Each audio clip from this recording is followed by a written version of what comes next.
বন্ধুরা তোমরা আমাকে অনেক দিন ধরেই বলছো দাদা মার্কেটে তো দু রকমের এসএমডি ল্যাম্প আসছে, একটা ক্যাপ ছাড়া একটা ক্যাপ সমেত, আমাদের কোন ল্যাম্পটা ব্যবহার করা উচিত? বাত তো সহি আর এই প্রশ্নেরই উত্তর দিতে আমি কিন্তু আজকে তোমাদের সামনে চলে এসেছি।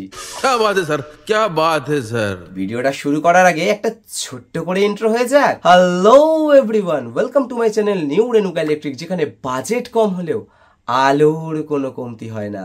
সবার প্রথমে তোমাদেরকে আমি এই কথাটা বলে নিই, দেখো এই যে ল্যাম্পটা দেখতে পাচ্ছ এটাকে কিন্তু এসএমডি ল্যাম্প বলে। এটা কিন্তু এসএমডি ল্যাম্প নয়, এটা নর্মাল 12 ভোল্ট। এটাকে এসএমডি ল্যাম্প বলার কারণ তোমরা কি জানো? এর যে এলইডি তার কিন্তু কোনো লেগ নেই। এর এলইডি ডাইরেক্ট পিসিবি বোর্ডের সাথে, ভেতরে পিসিবি বোর্ডের সাথে মাউন্ট করা থাকে, যেটা কিন্তু মেশিন দ্বারা মাউন্ট করা হয়, তাই এটাকে এসএমডি বলা হয়।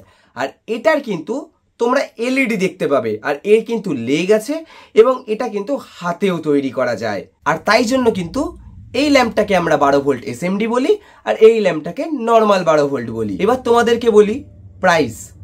দেখো নর্মাল 12 ভোল্টের কিন্তু প্রাইস কম, এটা তোমরা সবাই জানো, কিন্তু এসএমডি 12 ভোল্টের কিন্তু প্রাইস নর্মাল 12 ভোল্টের তুলনায় একটু বেশি। চলো এবার তোমাদেরকে বলি এই দুটো ল্যাম্পের মধ্যে পাওয়ার কনজিউম ক্ষমতা কার বেশি। দেখো নর্মাল 12 ভোল্ট কিন্তু নিয়ার অ্যাবাউট 4.5 থেকে 4.8 ওয়াট পর্যন্ত পাওয়ার কনজিউম করে, আর সেখানে 12 ভোল্ট এসএমডি কিন্তু 5.8 থেকে 6 ওয়াট পর্যন্তও পাওয়ার কনজিউম করে। অর্থাৎ 12 ভোল্ট এসএমডি কিন্তু নর্মাল 12 ভোল্টের তুলনায় পাওয়ার কনজিউম বেশি করে। চলো এবার তোমাদেরকে বলি এর মধ্যে কোন ল্যাম্পের ব্রাইটনেস অনেকটাই বেশি। দেখো এটা কিন্তু নর্মাল এলইডি, আর এখানে কিন্তু হাই পাওয়ারের চিপ ব্যবহার করা হয়, আর সেই জন্য কিন্তু নর্মাল এলইডির তুলনায় এসএমডি ল্যাম্পের ব্রাইটনেস অনেকটাই বেশি হয়। সবশেষে কিন্তু আমি তোমাদেরকে একটা কথা বলতে চাই, দেখো মার্কেটে কিন্তু বিভিন্ন কোম্পানির বিভিন্ন রকমের 12 ভোল্ট ল্যাম্প চলে এসেছে। তো তোমরা যখন মার্কেট থেকে মালপত্র কিনবে তখন কিন্তু অবশ্যই ল্যাম্পের ওয়্যারটা দেখে কিনবে, অর্থাৎ সেটা কপার ওয়্যার কিনা।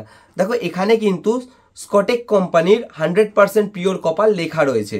তো আমি কিন্তু শুধুমাত্র এই কোম্পানি ব্যবহার করি এরকম নয়, আমার কাছে কিন্তু এসআরবি কোম্পানির কপার ওয়্যারেরও মাল রয়েছে।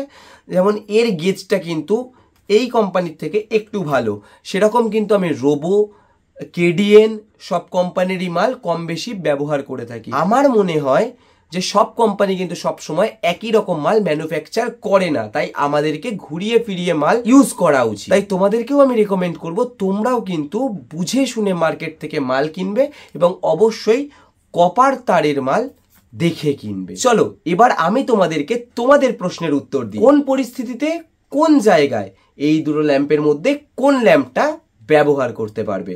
প্রথমেই তোমাদেরকে বলি, যেহেতু এই ল্যাম্পের ব্রাইটনেস বেশি, পাওয়ার কনজিউমও বেশি করে, সেটা না হয় আলাদা বিষয়, বাট যেহেতু এর ব্রাইটনেস বেশি, তোমরা কিন্তু চেষ্টা করবে এসএমডি ল্যাম্পটাকে যে কোনো বিল্ডিং ডেকোরেশনের কাজে বা ঝালর, অথবা তোমরা কোনো রোড বা গেট তৈরি করছো তার রানিংয়ের কাজে ব্যবহার করতে পারো। এর ব্রাইটনেসটা কিন্তু তখন যথেষ্ট তোমাদের কাজে আসবে। এরপর বলি নর্মাল 12 ভোল্ট। দেখো এই ল্যাম্পের কিন্তু তীক্ষ্ণতা বেশি, ব্রাইটনেসের তুলনায় তীক্ষ্ণতা বেশি, তাই তোমরা কোনো ফিগার হোক বা কোনো ডিজাইনিং বোর্ড হোক যেখানে তোমাদের আউটপুটটা খুব প্রমিনেন্ট দরকার, সেইখানে কিন্তু এটা ব্যবহার করতে পারো, তাতে কিন্তু তোমাদের আউটপুটটা খুব ভালো আসবে।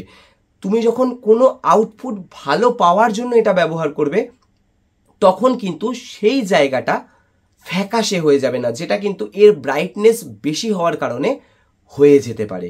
তাই তোমাদেরকে আমি রেকমেন্ড করব এটা নর্মাল তোমরা বিল্ডিং বা ঝালর বা রানিংয়ের ক্ষেত্রে ব্যবহার করো, আর এটা বোর্ডের বাকি সব ডিজাইনের কাজে ব্যবহার করো। তাহলে আশা করছি আজকের ভিডিওটা ভালো লেগেছে।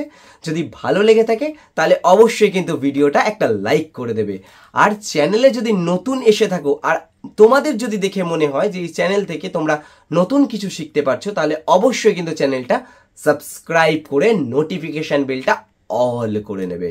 তাহলে আজকের মতো টাটা।